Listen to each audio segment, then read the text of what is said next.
We'll hear argument next in Case 18-938, Ritzen Group versus Jackson Masonry. Mr. Lehman.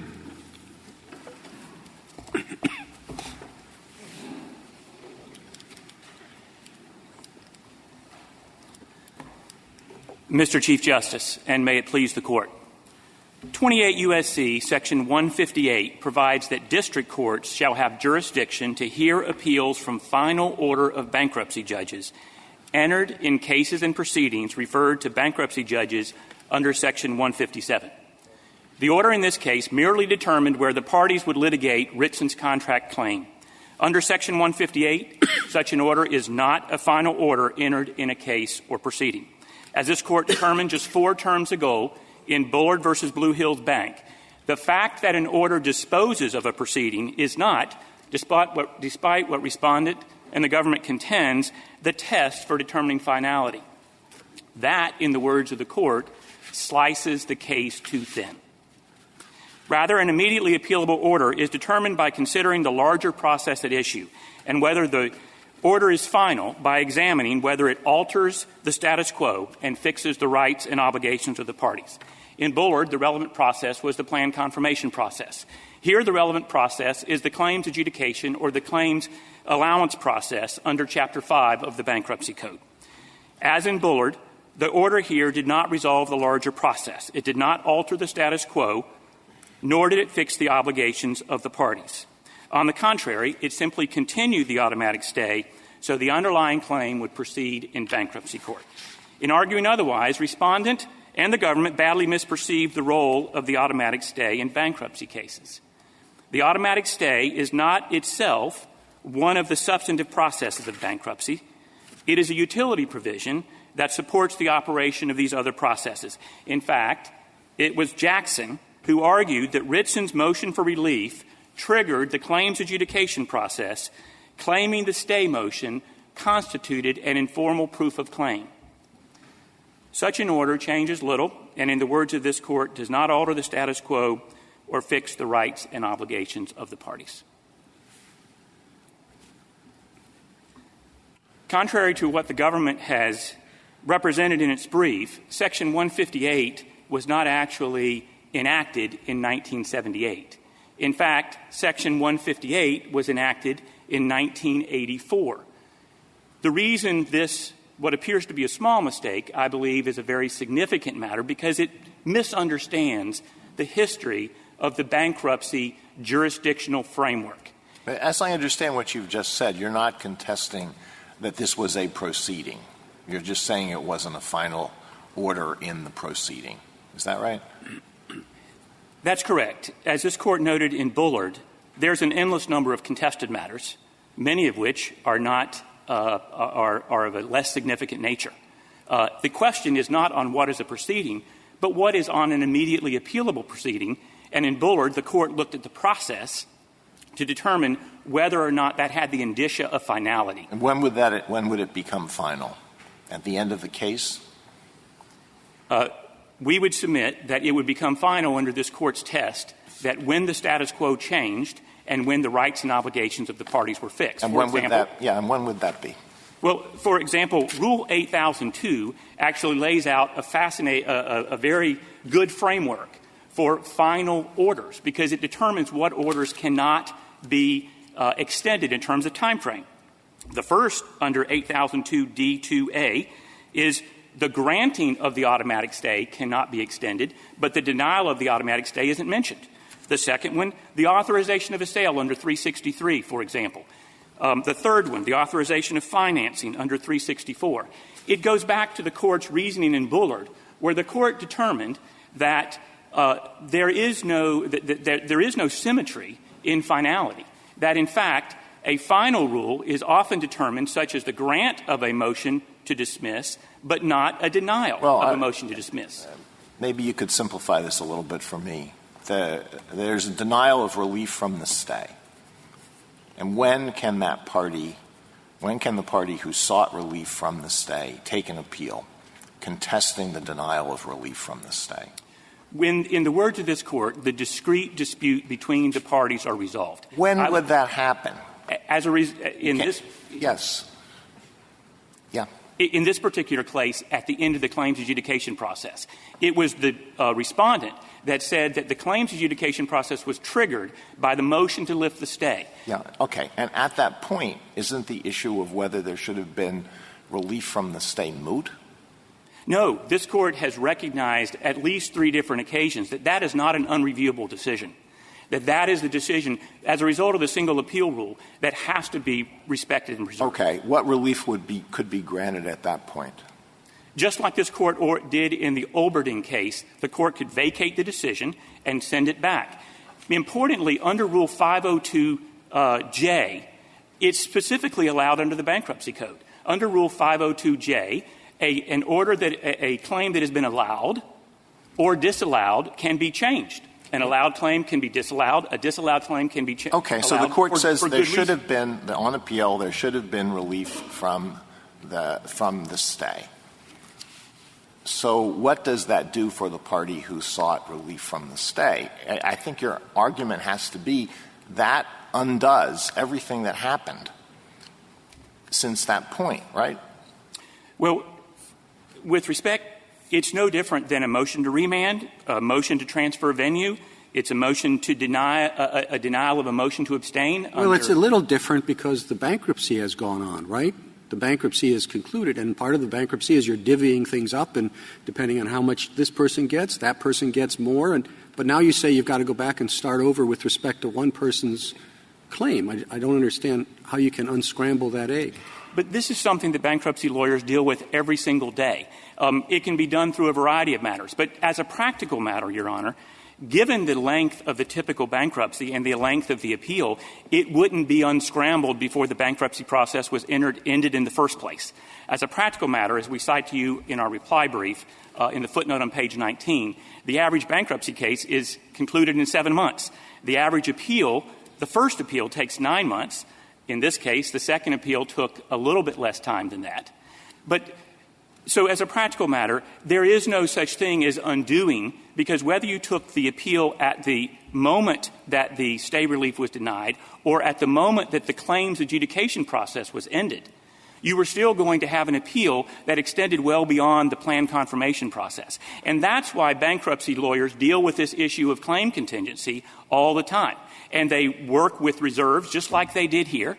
And the parties agreed that they would not object to the plan on the condition that this appeal could go forward. And there was a security set aside in the amount of $400,000. Now, we don't believe that that's the entirety of our damages, but that's the security that the parties agreed to. And if that's less than if that's not enough to cover our damages, and that's the risk that we took in agreeing to that claim. Would you have had the right, if you chose, not to waste your time in adjudicating this in bankruptcy court and could you have chosen to appeal immediately after the injunction was denied? Your Honor, I missed the first part of your question. Assuming you wished not to incur the expense and time of adjudicating this in the bankruptcy proceeding, could you have chosen at the time the injunction order denying the request to lift the stay was issued, could you have appealed then? I believe that under 158, there's an interlocutory operation, 158A-C, as well as 1292A. By definition. So the answer is yes. Yes, Your Honor. So as an interlocutory appeal. So isn't that a different question? Since you accept the responsibility that you could have appealed, isn't the issue whether you should have appealed? And isn't there a split on that question among the circuits? Well, Your Honor. Because what you're basically saying is I didn't have to. With respect, Your Honor, I believe that there are 2 very important reasons. First of all, it's not a matter of having to. It's a matter of whether the Court would have allowed us to under the interlocutory standard. And given the environment that we were in, we did not believe an interlocutory appeal would have been granted. But moreover — so you're answering me no. Well, that you couldn't have. I don't know what you're arguing. With respect, the question was, could we have appealed? Theoretically, we could have filed an interlocutory appeal. As a practical matter, that's only with leave of court. And we did not — and so it wasn't something automatically that we could do. And so, second of all, with respect to the second appeal, the reality was the relationships between the parties were going to result in the second substantive appeal. The question is whether the court is going to compel the parties to appeal or whether the parties will be able to consolidate their appeals at the end of the discrete dispute. What's the difference? Is it the case that a creditor says to the bankruptcy judge, Judge, I don't want to be here. Go lift the automatic stay. And the judge says, you're right. Now, can the debtor appeal? Yes, Your Honor. Okay. If the debtor can appeal then, why can't the creditor appeal if he reaches the opposite conclusion? In both cases, I imagine the immediate appeal is given because in many instances, though certainly not all, getting rid of a creditor or keeping a creditor will change in a pretty significant way the nature of the final plan. Now, what have I said wrong? With respect, this court addressed that very issue in Bullard. And the court said that confirmations of a plan change the status quo and set the rights and obligations of a party. But denials, while the parties continue to negotiate, do not do that. They don't do that? Why not? If we have an imaginary case where a creditor who happens to make this motion has $100 million and everybody else taken all together has $3.50. Okay? Now, it seems to me that getting rid of that creditor would change the nature of the final plan. Wouldn't it? If the merits. I don't think Bullard was addressing that issue. Not exactly, Your Honor, but it was certainly addressing the question of the symmetry that the court Okay, so what's the answer to that issue? I'm not saying symmetry automatically makes the same result. All I am saying, it seemed to me, being very much an amateur in this field, but you are not, that the reason for allowing the initial appeal, were they granted, is because of the enormous change that might work in the nature of the plan. And if that's the reason, the same thing is true when you deny it. Now, that's what I'm getting as a question. I'm not giving you an answer. I want to know what you think. And under the Bullard standard, I do not believe the denial changes the status quo. As this court said, the stay remains in effect. Final does not determine the state of affairs. I see. So, in other words, in my case, $100 million gone out of the estate, $3.53 left. That didn't change anything. No, the granting does change it. No, now we have it the other way. $100 million is there, as opposed to the $3.53. That changes nothing. The court does not look at the significance of the matter in determining whether or not it's final. I didn't say it did. I just said the reasoning seems to be similar if my reasoning is correct. That's why I put it as a question. And I would submit the court answered this question in Bullard, that unless the status quo is changed, that it's not a final order, because it doesn't end that substantive process. If it's a $3.50 creditor that is otherwise excluded from the estate by the granting of the stay, that's a final judgment with respect to that creditor. If it's a $1 million creditor and that's denied, the status quo is still not changed. The status quo continues, and that creditor continues within the bankruptcy process. Now, I may have misunderstood the court's question, but I believe that was an attempt to answer it. It does assume some facts and evidence that I'm more of an expert, but I will defer to the court.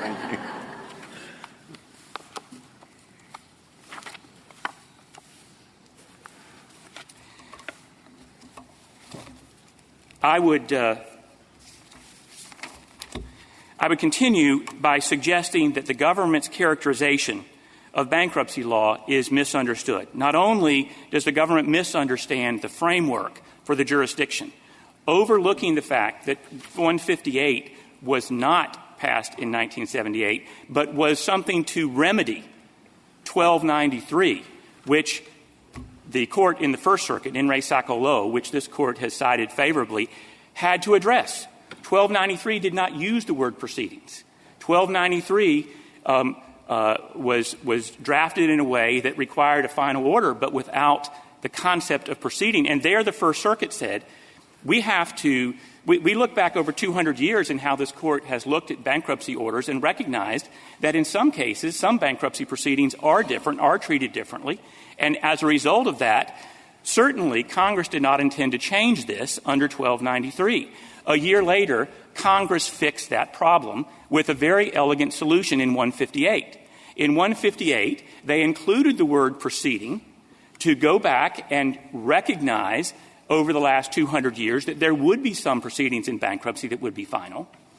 However, they included a word, a guardrail, to ensure that that did not get out of control. And that guardrail was the word final, a word that this Court had used and interpreted since Congress enacted the Judiciary Act of 1789, and a word that brings all the soil of 1291 with it. Final is a term of art. Final has 200 years of definition behind it, and Congress fixed the problem of 1293 through 158. But to that end, 158, the finality consideration, as this Court recognized and as even the Solicitor General recognized, this finality requirement has significance, has import. It's not just the last order in the sequence. It's not just the order that disposes of a motion for an extension of time. It's not the order that disposes of a retention of professionals. Those are not matters that aren't deemed final. Those don't change the status quo. Those don't fix the rights and obligations of the parties. Second of all, I believe the government is mistaken about 362E. Before you go on to that, I'm not sure I quite understand why, if you agree that the motion for relief from the stay is a proceeding, why an order saying, no, I'm not granting relief from the proceeding is not final? Well, as this Court noted in Bullard, there are literally countless numbers of proceedings in contested matters. But it stretches the concept of finality to assume that the order that disposes of all those proceedings meets the qualification of what this Court called an immediately appealable order. So what if the order denying relief from the stay says, and this is the final word on this subject, this is not going to be reexamined? It's not final?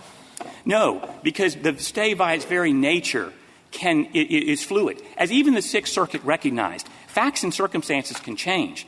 Even the respondent cited a case from the Tenth Circuit at page 38 of their brief where they talk about how the Court had granted relief from the stay, 10 months later reconsidered it. The First Circuit in the Atlas case, the basis for their ruling, because there were competing there was a first-to-file rule question between two district judges. The First Circuit said the order of the stay relief isn't final.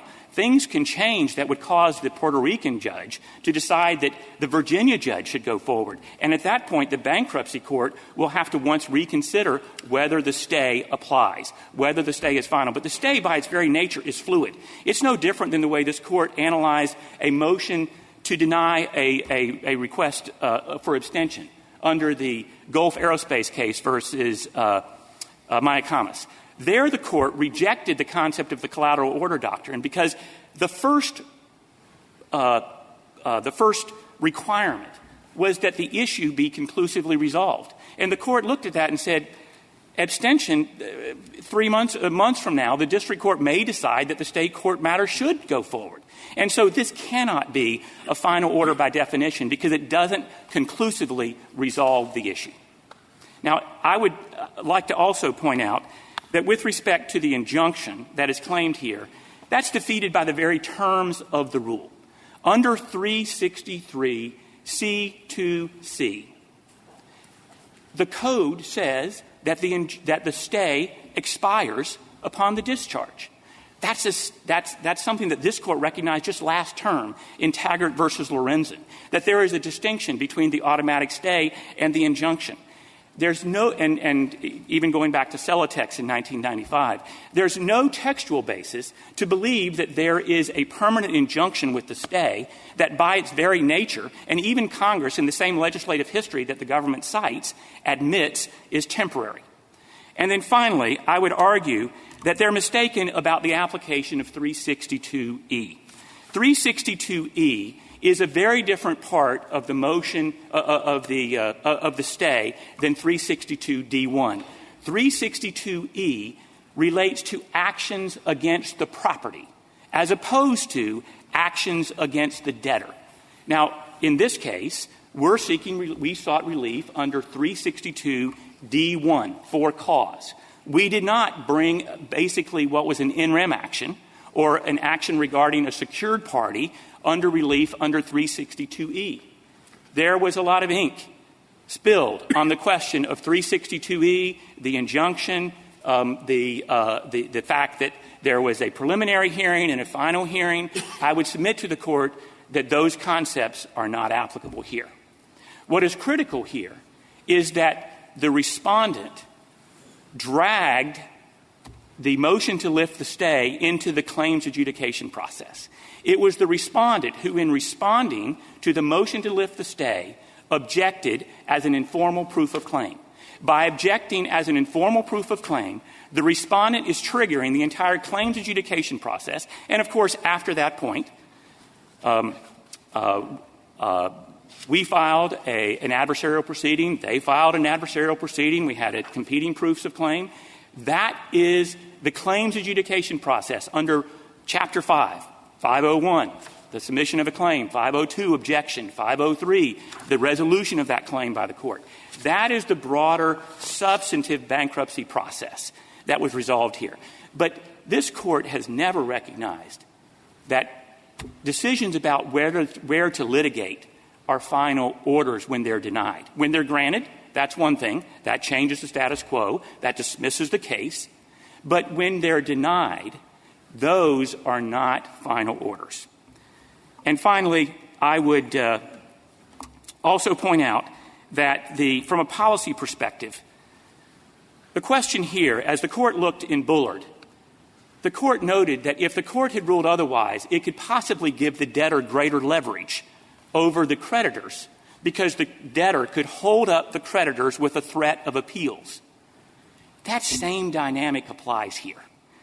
If you allow creditors, or I should say if you force creditors to take appeals on early preliminary matters, the definition of which is impossible to define the limits of under the respondent's suggested rules, you're going to tilt the playing field with respect to those negotiations.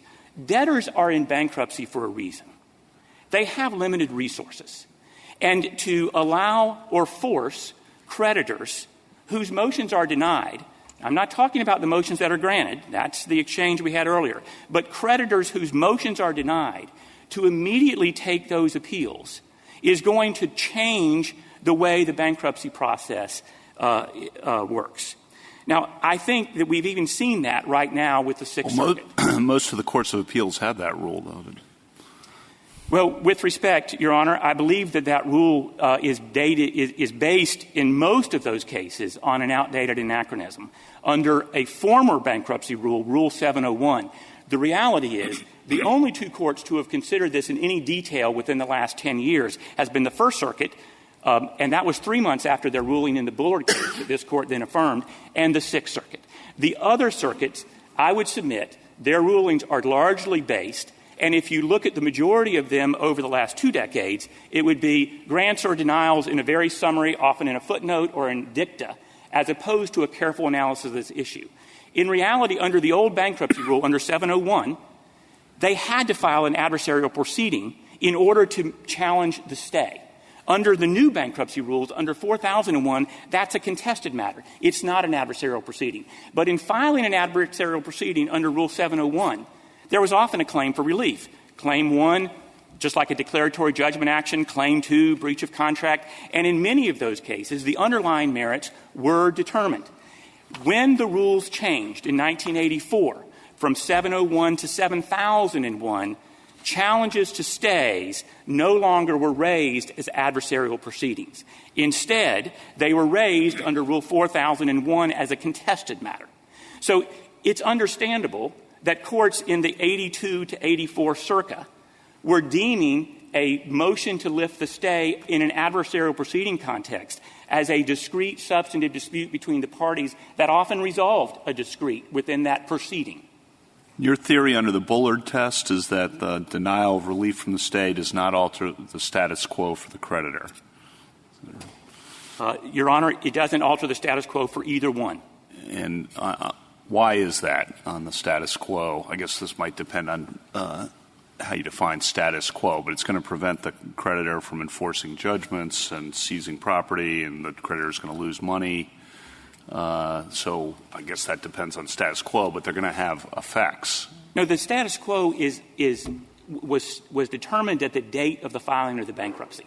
Right. It was originally dating back to the filing of the bankruptcy. And as this Court noted in Bullard, when the plan confirmation was denied, the stay continued. The status quo did not change. What we're contending is nothing changed in the bankruptcy court. I'm sorry.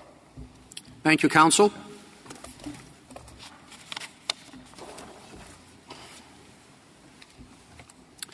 Mr. Dunham. Mr. Chief Justice, and may it please the Court, Section 158 of the Judicial Code provides for a district court's jurisdiction over final decisions and orders that are issued in proceedings. In this case, it appears as though Ritzen has conceded that a stay relief motion and a notice to the debtor and a hearing on that motion constitutes a proceeding. So the only issue now is whether or not that order issued by the bankruptcy court was indeed final. With respect to finality, this Court can simply borrow to the age-old tradition of what finality means under Section 1291 of the Judicial Code, and that is whether or not the order leaves nothing else to do except for execute upon the judgment, in this case, the decision. The bankruptcy court made it very clear that upon entry of the order the order denying the motion for relief from the automatic stay, there was only one thing to do, and that was to have the claims adjudication process happen within the bankruptcy case. Therefore, that was a final decision that conclusively terminated the proceeding. There was nothing left to do for the parties except to take the issues between the two, the claims and the counterclaims, and have them resolved by the bankruptcy court. Well, there's nothing left to do between the parties other than litigate the case. That's correct, Your Honor. Well, that's kind of a big part of the whole thing. Right. And the important nuance there is there's nothing left to do with respect to the decision that denied stay relief. Certainly, there was going to have to be some negotiations, possibly some litigation within the context of the bankruptcy case. But with respect to the stay relief motion, that decision, there was nothing left to do upon entry of that decision to execute upon the judge's decision that all the claims adjudication would have to run through the bankruptcy case. A summary judgment motion, once it's decided, there's nothing left to do in respect to the summary judgment motion. All there is, as the Chief just said, litigate the entire case. You want to say the summary judgment motion is final? Your Honor, a grant of a summary judgment is indeed final. And we can appeal. Now everybody's going to appeal from the summary judgment motions. Yes, Your Honor. Those would be raised within the context of an adversary proceeding. But is that what about a regular case out of the bankruptcy court? Yes, Your Honor. Well, I never heard of that. That you could appeal immediately from denial of summary judgment. Oh, not from the denial of summary judgment. No, Your Honor. I'm sorry. I understood the question to mean a grant of summary judgment. No. That would be the case, obviously. But we're here talking about a denial of the motion, not a grant. That's correct. So, Your Honor, in the context of a denial of summary judgment within an adversary proceeding in a bankruptcy case. I'm not literally talking about summary judgments. I'm just repeating, really, what the question of the Chief is, and want you to focus on that the fact that it's over in respect to what the particular motion is about doesn't necessarily prove that it's a final judgment. Maybe there are other things that are. Deny a request to call a witness. That is over in respect to the witness calling the case. It's not a final decision you can appeal. You see, I mean, that's, I think, the thrust of the question. So that's what I think we wanted you to hear. And, Your Honor, I believe that to answer your question, I believe in the oral argument in Bullard, Justice Breyer, you had mentioned the fact that Collier's identifies approximately 47 contested matters. And so to the extent that someone is denied the opportunity to call a witness, that wouldn't be a proceeding. I'm not being literal. I just maybe you want to say something extra about why this is final. And if you do, I apologize for interrupting your 2 minutes opening. So I at least will not ask a question for the next 2 minutes. No, Your Honor. Nor will I, because I just old habits are hard to break. I apologize. Your Honor, for for the Court's edification, I waive my right for any of the 2 minutes. It's better. I anticipated that's what you were doing. Yes, Your Honor. Yes, Your Honor. So the question about finality is whether or not any decision is final is determined by whether or not there's anything left to do except for execute on it. The real hurdle is whether or not it constitutes a proceeding. So certainly the claims adjudication process was going to be subsequent to the stay relief motion and that stay relief proceeding. However, the finality of the stay relief order cannot be dictated by a future proceeding that is going to result in litigation. Why not? Meaning what Ritzen points out is that in the proceeding that's going on, the issue of bad faith is going to be litigated. And during that litigation, the motion can be renewed to lift the stay and if, part of or lift the stay. So it's not final in the sense of it's subject to renewal under changed circumstances. So yes, Your Honor, there are two responses to your question. The first one relates to the reason for the filing of a stay relief motion.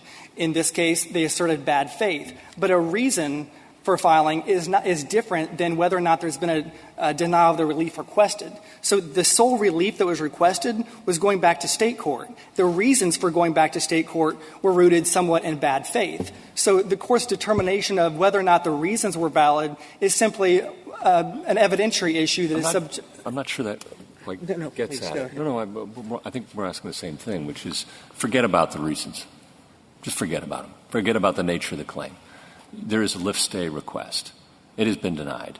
It can be subject to reconsideration later. That's Justice Sotomayor's point. And I think you'd agree. Maybe you tell me that's wrong. It can't be ever revisited. But if it can be, does that pose a problem for you? It does not. And I would say that in response to the question about whether or not there could be a renewed stay relief motion, certainly any party can file a motion at any time seeking relief from a prior order that's been entered. However, in the context of a stay relief order that's been denied, any renewed motion, if based on the same facts, certainly is going to be denied for law of the case and for other estoppel reasons. No. I mean, a judge is free to change his or her mind during the life of a case and find it persuasive today, but didn't find it persuasive yesterday. That's the nature of interlocutory orders. And again, I may be beating the dead horse, but I think this is what the Chief Justice, whose 2 minutes I'm sure is up by now, Justice Breyer, Justice Sotomayor, and now me are asking all basically the same thing, is how do you call something final if it's subject to reconsideration by a judge for a considerable period of time? And, Your Honor, I will submit that reconsideration or the filing of a renewed stay relief motion does not determine that a prior order that's been issued is final or interlocutory. It's simply a creation of a new proceeding if there is a renewed motion based on a change of circumstances, because like in any bankruptcy case, certainly the facts can change during the duration or the pendency of the case. But what an anomaly. You concede that a motion to dismiss, if denied, is not immediately appealable. Yes. But now you're saying that a motion to lift a stay is and must not only is, but must be immediately appealable. There's a dichotomy there. They're the same thing. They're based on the same argument, bad faith. Why should we have one piecemeal litigation and one not? The simple answer to your question, Justice Sotomayor, is that a motion to dismiss, a motion for a change of venue, a motion for remand, all of those are not proceedings. If they are denied simply because there is no alteration of the status quo and the denial does not fix the rights and obligations of the parties, it doesn't move the case forward, and therefore, to use the Court's words, it changes little. A stay relief motion is entirely different. That is the opportunity for a court to lift one of the most fundamental building blocks of any bankruptcy case. And therefore, when the judge ultimately and finally and conclusively terminates that proceeding by denying the stay relief, it not only informs informs the movement that the litigation has to occur in bankruptcy case, but it also prevents that creditor from being able to rely upon the state court right to a jury trial, the state court rules of evidence, the state court rule of procedure, the ability to adjudicate the claim in state court as it could have done but for the existence of the bankruptcy petition. And therefore, it does change a lot, and it does move the case forward by denying the relief from stay so that the parties can adjudicate it in bankruptcy court. It's also important to note that although Ritzen disagrees with this contention, both the government and Jackson Masonry are on the same page that the filing of a bankruptcy petition creates effectively a temporary restraining order. And this is based on the legislative history in other courts. The preliminary hearing on stay relief creates a de facto preliminary injunction. When the order is finally denied, the motion is finally denied, that's akin to a permanent injunction that's going to remain in place until discharge, case closure, case dismissal, or when the property revests in the debtor. That's simply the fixing of the rights of the parties, because once that denial of stay relief is entered and the permanent injunction effectively goes into place, the ability to file a relief from the stay under 362, it goes away. And so it certainly does move the case forward, and it certainly it disposes of a discrete dispute within the larger bankruptcy case. Could I ask you to respond to your friend's comments on the difficulties or lack of difficulties of an entanglement, I guess I'll call it? In other words, the fact that the one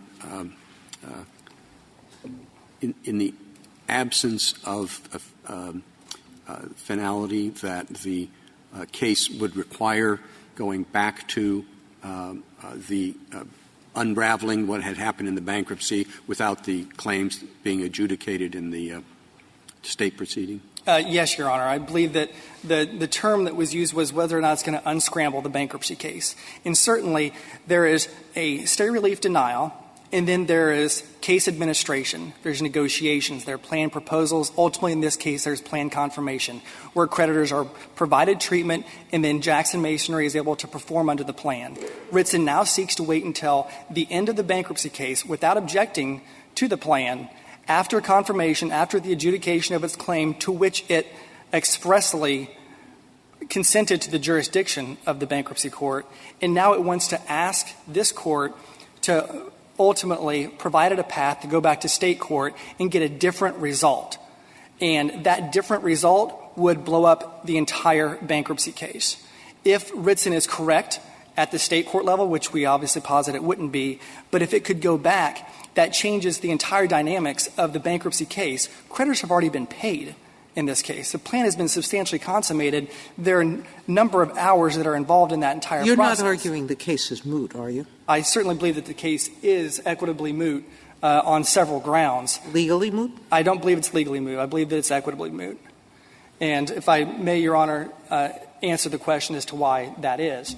Equitable mootness, at least the mootness standard, the mootness principle is founded upon the simple position whereas whether this court is able to fashion a remedy that restores Ritzen to the previous position. It cannot in this case because there, one, has been a plan that's been proposed and confirmed that included a discharge and also included a plan injunction against proceeding that has not been appealed. Ritzen tries to argue in its reply and argued at the podium today that that was carved out in connection with plan confirmation, but it wasn't. If the court can look at the docket, it can see that only the claim objection and the two adversary proceedings were carved out. And so the one remaining issue that has been appealed that was not carved out was the denial of the stay relief. So now that Jackson Masonry has obtained that plan confirmation that has resulted in a discharge, revesting of the property, and a plan injunction, it is effectively moot because there is no automatic stay that exists. If there's no automatic stay that exists, how can Ritzen get relief from the automatic stay in connection with a future appellate proceeding? That's the first part. The second part is that nothing required Ritzen to consent to the jurisdiction of the bankruptcy court, but it filed an adversary proceeding and without reservation and allowed the bankruptcy court to determine the case to finality. This court in Caterpillar v. Lewis had a similar type of situation where the court ultimately concluded that a procedural defect is not fatal if a federal adjudication exist and there was jurisdiction at the time of entry of the judgment. That's what we have here. We have an adjudication on the merits of the breach of contract claim. Ritzen consented to it. Nobody contests that the bankruptcy court had jurisdiction and now wants to unwind it and do what this court proscribed by allowing for the exorbitant cost of a dual trial when a district court sitting with jurisdiction has already made the decision. That's true.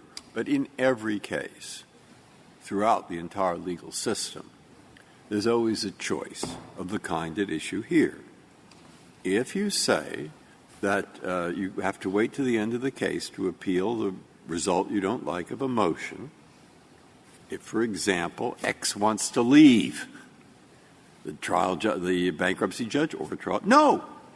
Okay? If you have to wait till the end of the case and appeal it, if the judge was right, no problem. But if he was wrong and you were right, everything has to be done all over. So you say give him an immediate appeal. If you give him an immediate appeal, what happens is what he said. You have all that time of 9 months of having an intermediate appeal. If there are 1,000 creditors, they might all do it, and God only knows how long this case is going to take. That's why they have big backlogs in some other countries. They're too kind-hearted in allowing immediate appeals. Okay? So, you want to say something about that? How do we balance those two things? I would love to respond to it.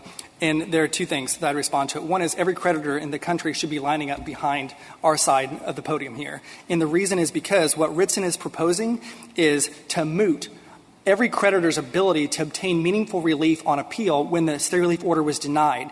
And that's simply because upon plan confirmation and discharge occurs, there is no stay in place.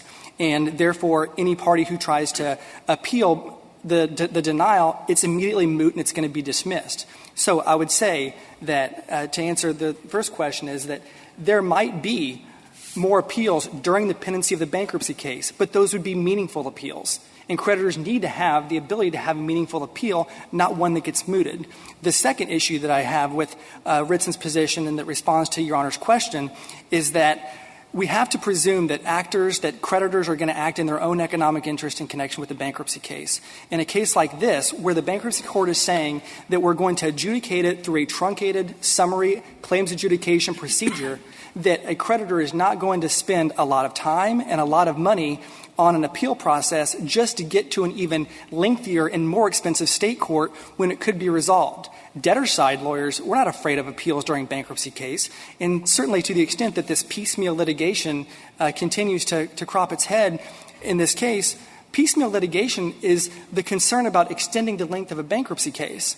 And, extending the length of any case. But bankruptcy is different because obviously it's an aggregation of many individual disputes. And the concern is that if you wait until the end of a case, that's an additional time where a debtor remains in bankruptcy, certainly is not creditworthy when financing is important. It has to incur the United States trustee fees that are always going to be occurring so long as the case is open.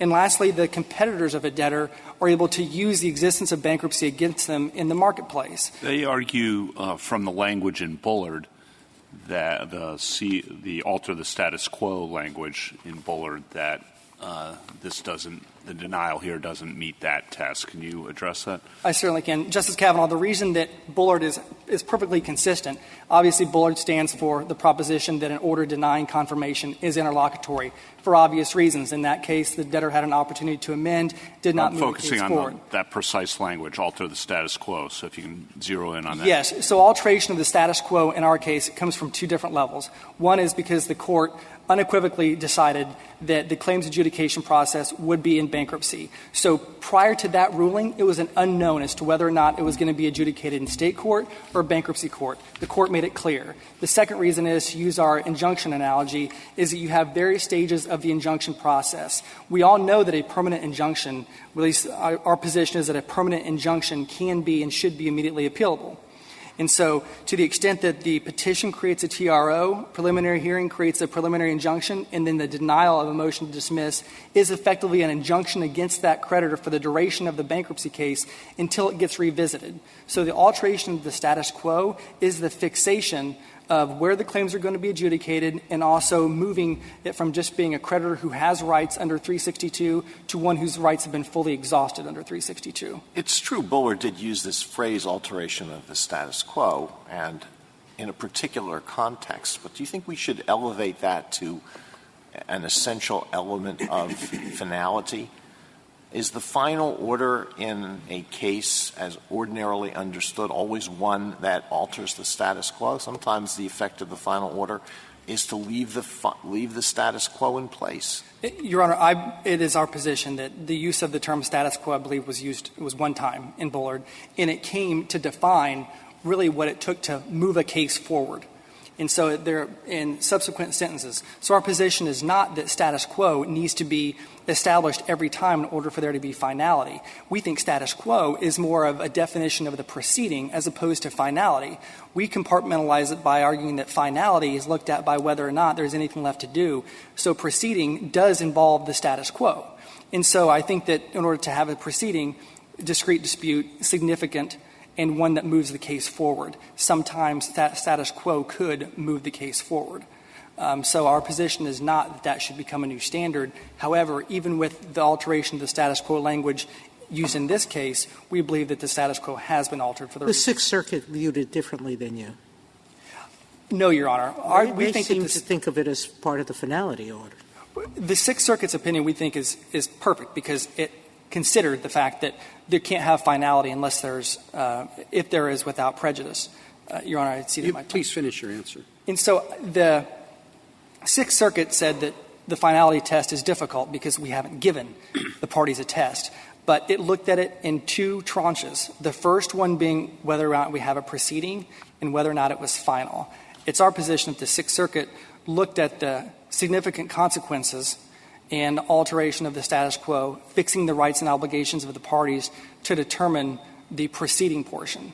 And then with respect to finality, that an order is final if, a little bit different than our position, an order is final if it does fix the rights and obligations of the parties again, but there is nothing else that needs to happen in order for the judgment to be executed. Thank you, counsel.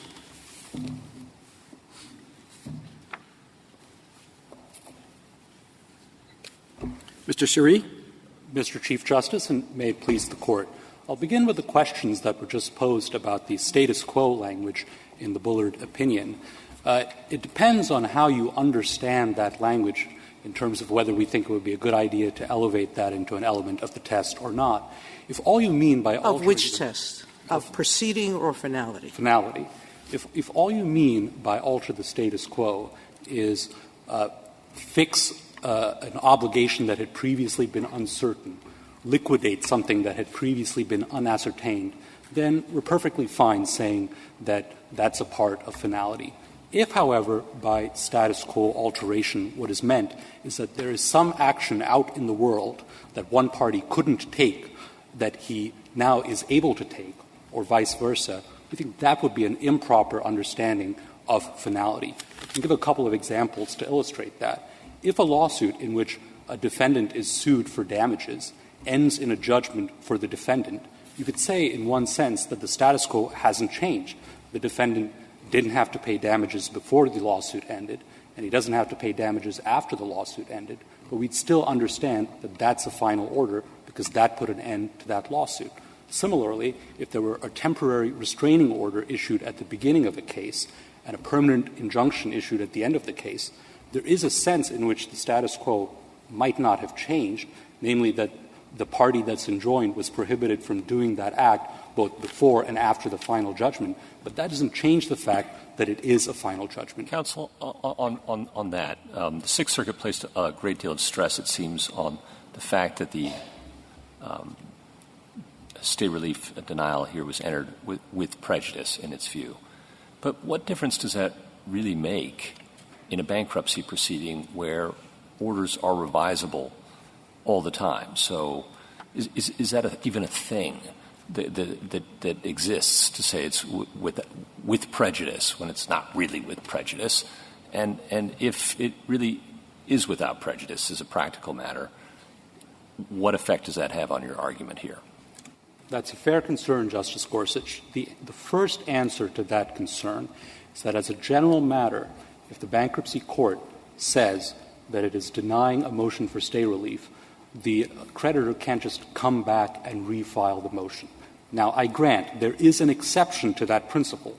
That exception is that under Rule 60B and analogous equitable doctrines, a court can revisit a determination that it's already made if changed circumstances make that original decision no longer equitable. But that's not unique to the automatic stay. Any equitable decree, including those that we would all recognize as final judgments, can be reopened if the circumstances change. Does it really have to meet the standards of 60B is post-final judgment relief in normal civil litigation? So we acknowledge there that there already is a final judgment and some extraordinary circumstances have to be met. It's not just that it's a new day and I see things differently. But in the context of an ongoing bankruptcy proceeding, is the standard that high? Is it as high as 60B? Or do you have any authority to that effect that could help me? Or is it really just the bankruptcy judge's equitable sense? It is not just the bankruptcy judge's equitable sense, and the best way to see that is in Section 362E, where Congress repeatedly uses the word final to refer to a bankruptcy judge's determination of a stay relief order. That word can't be given meaning if the bankruptcy judge is simply allowed to come back and say, oh, I'm revisiting. Do you have any authority to that effect? I'm not aware of a specific case of this court or a court of appeals holding to that effect. But I think so. If that were right, though, that would also undercut. And I apologize for this. Just follows from what you said. That if it really is a matter of statute that compels this understanding of a stay relief denial, then whether the judge adorns it without prejudice, it's still really with prejudice. Any stay relief denials with prejudice, that follows from, I think, what you're saying, unless I'm missing something, which perhaps I am. No, the statute provides for another type of denial of stay relief, what it labels a preliminary denial of stay relief, where the bankruptcy judge says something like, I'm denying relief because the debtor has a likelihood of success, but I want further proceedings. And we don't contend that that would be final. Where the bankruptcy judge, however, says, I'm not contemplating further proceedings, this is a conclusive determination of stay relief. So to tie it up in a bow, the Sixth Circuit had it right, just used the wrong terms. It's not with or without prejudice, it's preliminary versus final. Yes, essentially. Mr. Suri, may I take you to a different place? Yes. In the last page of your brief, you referred to another circuit split. Apparently there are some circuits that say, although you may bring an appeal immediately, you don't have to, and you can wait until the end. And you suggest that we don't have to think about that question. But for me, that question is very tied up in all the policy concerns that we've been addressing here, the question of piecemeal appeals on the one hand versus the danger of undoing a bankruptcy proceeding on the other. And those policy concerns, for me, have a lot of traction in this case. I'm not sure what else really to go on. So how can we decide this case without deciding whether, when we say something is immediately appealable, we really mean it has to be appealed at that time? I'll start with this case and then turn to the broader issue raised by that split. So in this case, regardless of whether as a legal matter one is required to appeal immediately rather than waiting until the end of the case, as a practical matter, as Justice Alito pointed out in an earlier question, there won't be an opportunity for effective review at the end of the case anyway. So in this case, as a practical matter, there would likely be a requirement of taking an immediate appeal. Now, on the broader question, the issue essentially is when a litigant takes an appeal from the final order at the end of the case rather than the final order at the end of an individual proceeding, is he allowed to raise as a ground for reversal some mistake made earlier in the proceedings or earlier in the case, even if he had an opportunity to raise that earlier on and chose not to do so. The government hasn't taken a position on that, but if it would be helpful, I could lay out the arguments on both sides. On the one hand, in ordinary civil litigation, the rule is that you're allowed to raise any error made along the way in the case at the end when there's a final judgment, even if under the collateral order doctrine or some special interlocutory appeal statute, you had a right to take up the appeal earlier on and you chose not to do so. On the other hand, there are good reasons to think that bankruptcy might be different. In bankruptcy, there is this concern about unscrambling the entire bankruptcy at the end because of some some error made along the way earlier on. So I think in this particular case, the Court doesn't need to know the answer to that question in order to resolve whether an automatic You're suggesting then that this kind of relief and motion to lift the stay should never be considered revisitable at the end, but there may be other types of motions that should? I'm a little confused. We are highly skeptical that this type of order can be a basis for overturning a final judgment at the end of the whole bankruptcy case. We're not ruling out that there may be other types of orders that might be treated. So why shouldn't we just decide this question? Why doesn't the government have a position? Why isn't this ripe to decide it now? Seems very tied up in the whole thing. The Court shouldn't decide the question because no one's briefed the question, and the government doesn't have a position on it because that was not part of the question presented. It was not argued below. It was not argued as part of this case. When you very objectively and nicely laid out the competing positions, must certainly seemed a lot stronger than may. That is a fair inference about where the government might be leaning on that question. I'd like to address the broader issue of what counts as a proceeding. Essentially, when we're looking for a proceeding, we're looking for something that's a case within the case, something that could stand on its own outside the bankruptcy as an independent lawsuit. An example of that is the automatic stay adjudication. Its equivalent outside bankruptcy would be a freestanding lawsuit about whether to enjoin the creditor from taking particular action against the debtor. And if that lawsuit ends in a permanent injunction, we'd all say that's a final judgment. In the same way, when the stay relief proceeding ends in a stay relief order, that's a final order as well. In contrast, some of the examples that Justice Breyer raised would not stand alone as independent lawsuits. A motion for summary judgment, for example, would not be its own lawsuit outside bankruptcy. It would be part of another lawsuit. So we wouldn't count that as a proceeding, and we wouldn't count the order ending that as final. Why is lifting the stay separate? You could have a lawsuit outside bankruptcy that is analogous to a lift-stay proceeding. This is discussed in both of the both the House and Senate reports, which is just a lawsuit about whether a creditor should be enjoined from taking action against the debtor. Thank you, counsel. 5 minutes, Mr. Lehman.